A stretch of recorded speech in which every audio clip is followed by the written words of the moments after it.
Dans la presse ce matin, avec Hélène Frade, on voit ensemble notamment l'appel lancé par l'opposant arménien Nikol Pachinian à ses partisans, auquel il a demandé tout simplement de mettre fin aux manifestations. Le leader de la contestation affirme en effet avoir obtenu le soutien des 4 partis représentés au Parlement pour son élection au poste de Premier ministre le 8 mai prochain.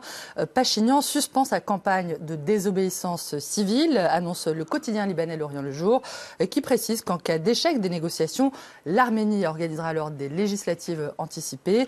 Nikol Pachinian serait-il en passe de remporter son pari? C'est le sentiment du journal La Croix qui explique que la force de son mouvement est de ratisser dans presque toutes les villes, tous les milieux, d'Erevan aux villes de province, des quartiers centraux aux quartiers populaires. À l'inverse de la révolution du Maïdan en Ukraine, cette autre ancienne république soviétique, la mobilisation arménienne n'a pas de place symbolique, bougeant d'une esplanade à l'autre, avec des décrochages en province et des étudiants qui circulent de rue en rue pour pousser les indécis à se joindre à eux, raconte le journal, qui voit dans le Parlement arménien un rassemblement d'oligarques, de technocrates ou d'hommes politiques expérimentés, dont beaucoup ont surtout peur de perdre leurs privilèges, mais où d'autres seraient prêts à composer avec Nikol Pachinian dans l'espoir de conserver un avenir politique. Alors, Alexander Iskandarian, le directeur du Caucasus Institute, est lui aussi persuadé que Nikol Pachinian finira par arriver au pouvoir. Interrogé par Libération, cet expert prévient néanmoins que sa nomination ne sera que le début d'un long chemin sinueux pour transformer l'Arménie en véritable démocratie. Je le cite, « L'Arménie ne deviendra pas la Suisse en 3 jours, met-il en garde, rappelant au passage que l'ex-journaliste ne propose pas de programme, ce qui serait très judicieux selon lui, car le moindre programme lui enlèverait forcément une partie du soutien. Oui. S'il se déclare en faveur de la Russie, des gens vont se détourner. Contre la Russie, d'autres partiront. Sur le libéralisme ou les idées de gauche, il y aura toujours des mécontents. D'après Alexander Iskandarian, Pachinian propose des slogans généralistes très rassembleurs.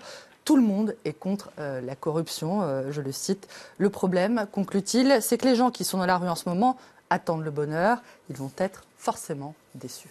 On prend maintenant la direction des États-Unis où l'État d'Iowa a donc adopté un texte qui interdit l'avortement dès 6 semaines de grossesse avec une exception pour les victimes de viol et d'inceste. 6 semaines, c'est à peu près le moment où les femmes, à partir duquel les femmes commencent à percevoir les premiers signes de leur grossesse, et le moment aussi à partir duquel les battements de cœur du fœtus commencent à être détectés.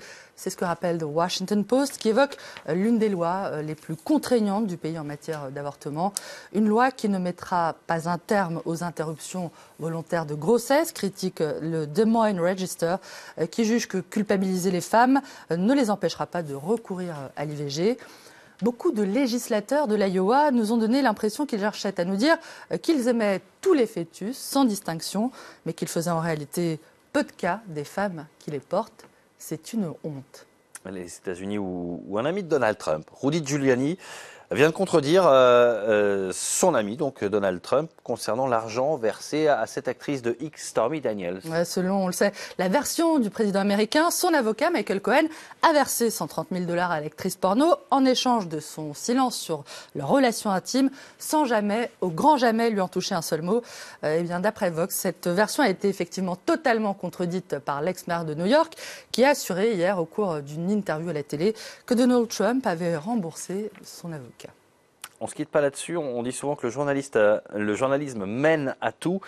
Pour Muqtada al-Zaid, c'est définitivement le cas. D'après The Middle East Eye, cet ancien journaliste irakien qui s'était illustré, on s'en souvient, dans le monde entier, pour son geste rageur contre George W. Trump, auquel il avait lancé sa chaussure à la figure. C'est pas mal. C'est un joli lapsus, George W. Trump. Ah, pas mal, oui. C'était bien George W. Bush. C'est lui qui avait lancé la chaussure sur Bush. Il avait lancé sa chaussure à la figure de George W. Bush en 2008.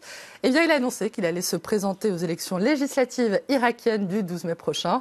S'il parvient à se faire élire, il fera partie des parlementaires qui devront, à leur tour, désigner les nouveaux premiers ministres et présidents irakiens.